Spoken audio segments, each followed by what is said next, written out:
प्यारे बच्चों, तो आइए सुनते हैं उत्तराखंड की लोक कथा मछली क्यों हंसी।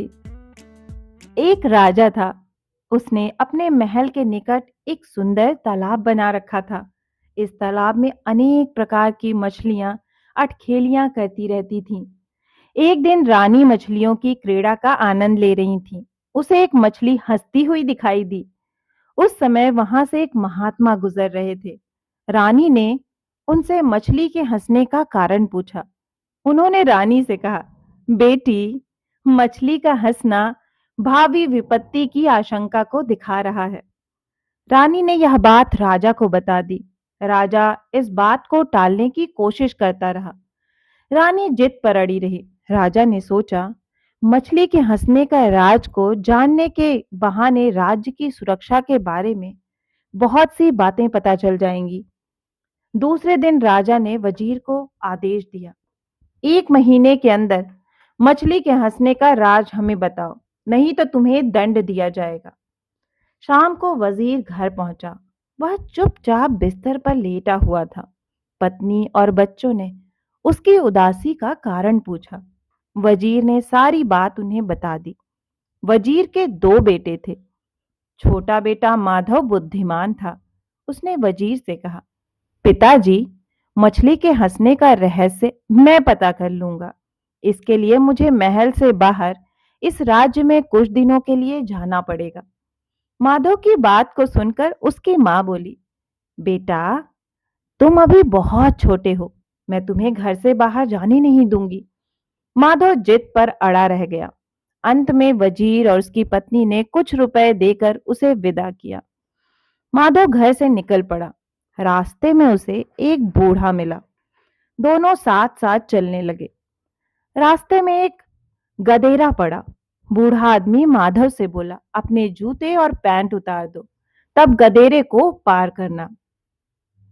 माधव ने उसकी बात को अनसुना करते हुए अपनी पैंट के निचले हिस्से को जूते से बांधकर गधेरा पार कर दिया। वे दोनों आगे बढ़ते रहे।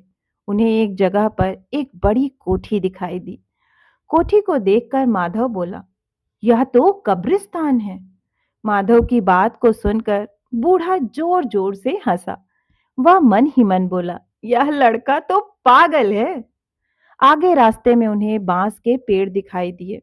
माधव ने अपने थैले से चाकू निकालकर बूढ़े को देते हुए कहा, आप तो बहुत धीरे धीरे चल रहे हो। इस चाकू से एक घोड़ा ला दो। बूढ़ा राहगीर अपने घर की ओर चल पड़ा। घर पहुंचकर बूढ़े ने अपनी बेटी चिदम्बरा को माधव के साथ घटी सारी बातें बता दी। वह बोला, बेटी, तुम ही बताओ, वह लड़का पागल नहीं तो और क्या था। तभी चिदम्बरा की नजर अपने पिता के पैरों पर पड़ी। वह आश्चर्य से बोली, खून पिताजी, आपके पैरों से खून क्यों आ रहा है।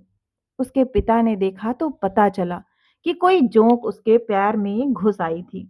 चिदम्बरा ने कहा, पिताजी, आप जिस लड़के को पागल कह रहे हो, वह मुझे बुद्धिमान लगता है। पानी में जोंक होने की आशंका से उसने गदेरा पार करते समय आपकी सलाह नहीं मानी।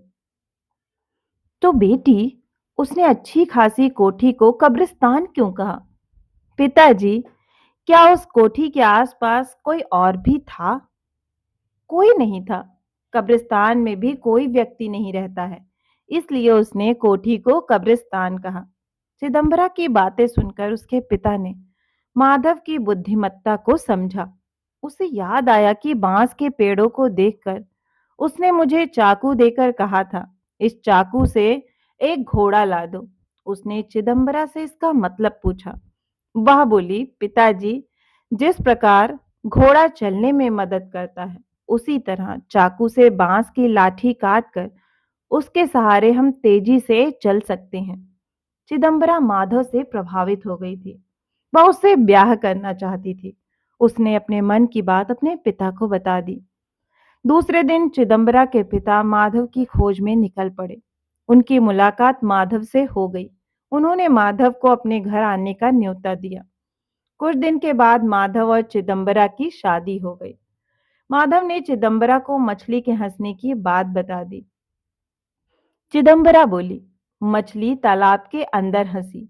इससे संकेत मिल रहा है कि राज दरबार में कोई संकट पैदा करने वाला आदमी पहुंच चुका है। कुछ दिनों के बाद माधव चिदंबरा के साथ घर लौट आया।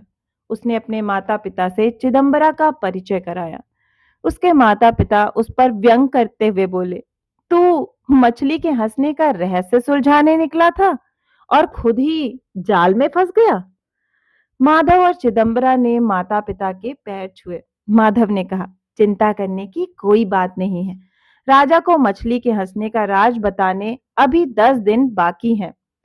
दूसरे दिन से चिदंबरा और माधव राजमहल में आने जाने वाले लोगों पर नजर रखने लगे। उन्होंने पुरुष जैसे शरीर वाली एक महिला को दासी गृह में जाते हुए देखा। चिदंबरा को वह महिला रहस्यमय लगी। अगले दिन वजीर की सहायता से चिदंबरा ने राजमहल के निकट एक गड्ढा खुदवाया। राज दरबार द्वारा घोषणा की गई कि सभी दासियों को इस गड्ढे को लांघना होगा। जो इसे लांघेगा उसे राज सम्मान दिया जाएगा। एक को छोड़कर कोई भी दासी उस गड्ढे को नहीं लांघ पाई। गड्ढे को लांघने वाली वही रहस्यमय महिला थी। उसकी जांच की गई तो वह महिला के वेश में एक पुरुष निकला। वह दुश्मन देश का जासूस था। वह खुफिया जानकारी लेने आया था जिससे इस राज्य पर आक्रमण किया जा सके। उस जासूस को राजा के सम्मुख खड़ा करते हुए वजीर ने कहा, महाराज, मछली के हंसने का यही रहस्य था। उस जासूस ने अपना अपराध स्वीकार कर लिया। उसे कारावास में डालने का हुक्म सुनाया गया। राजा की कोई संतान नहीं थी। उसने वजीर के पुत्र की बुद्धिमानी से प्रभावित होकर उसे अपना उत्तराधिकारी घोषित कर दिया। तो बच्चों, आपको ये कहानी कैसी लगी? मुझे आशा है कि आपको ये कहानी बहुत ही पसंद आई होगी। अगर आपको कहानी पसंद आई है तो इसे अपने दोस्तों के साथ शेयर करें। और हाँ, इसी तरह की मनोरंजक कहानियां सुनना चाहते हैं तो इस चैनल से जुड़ें और इसे सब्सक्राइब करना ना भूलें। फिर मिलती हूँ एक और नई कहानी के साथ। तब तक आप सभी अपना खास ख्याल रखें।